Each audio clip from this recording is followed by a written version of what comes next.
الحمدللہ رب العالمین والصلاة والسلام علی رسول الکریم اما بعد فاعوذ باللہ من الشیطان الرجیم بسم اللہ الرحمن الرحیم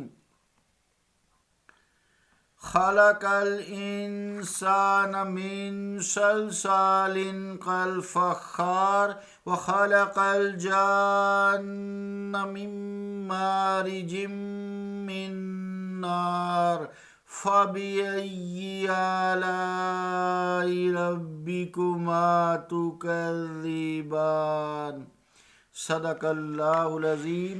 واجب الاحترام سامعین، السلام علیکم ورحمۃ اللہ وبرکاتہ۔ سورہ رحمان کی 3 آیات 14 سے لے کے 16 نمبر تک تلاوت کرنے کی سعادت حاصل کی۔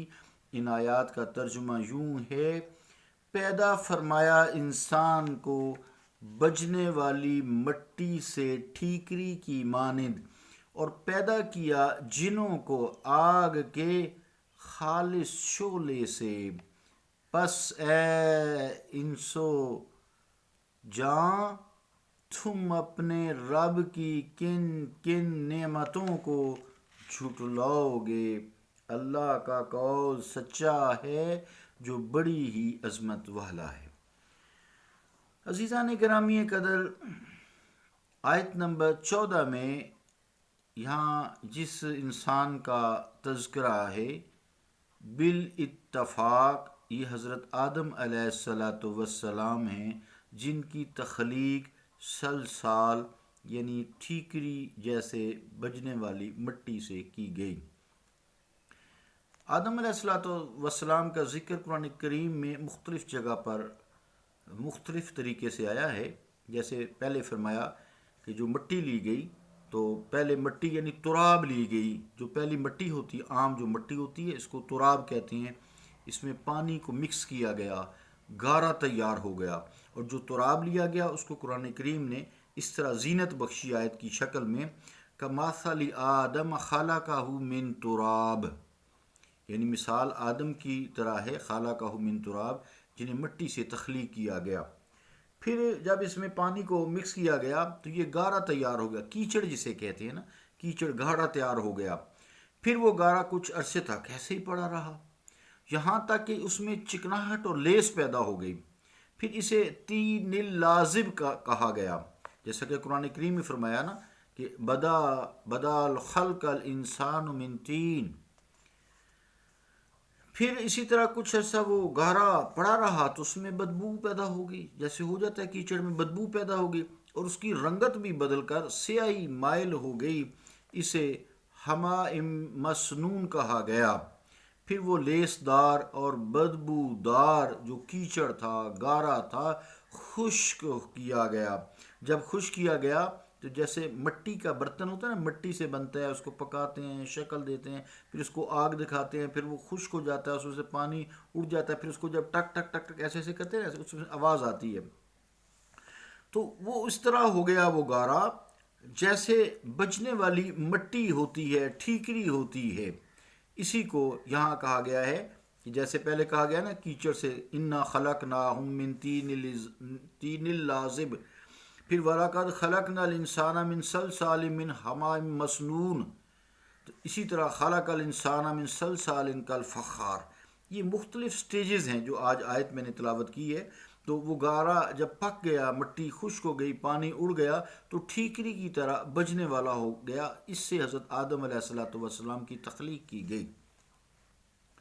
دوسرے اس کی صورت یہ ہے کہ یہ ساری کیچڑ لیا گیا، گارا تیار ہوا، اس میں لیس پیدا ہوئی، بدبودار پیدا ہو گیا، رنگ بدل گیا، خشک ہو گیا، ٹھیک ہو گیا۔ مراد یہ کہ شروع سے گارے سے حضرت آدم علیہ السلام کو تیار کیا گیا، یہاں تک کہ وہ خشک ہو گیا تو وہ ٹھیکری کی طرح بجنے لگے۔ پھر وَنَفَخْتُ فِيهِ مِن رُوحِي، پھر اس میں اللہ رب العالمین نے اپنی خاص روح پھونکی۔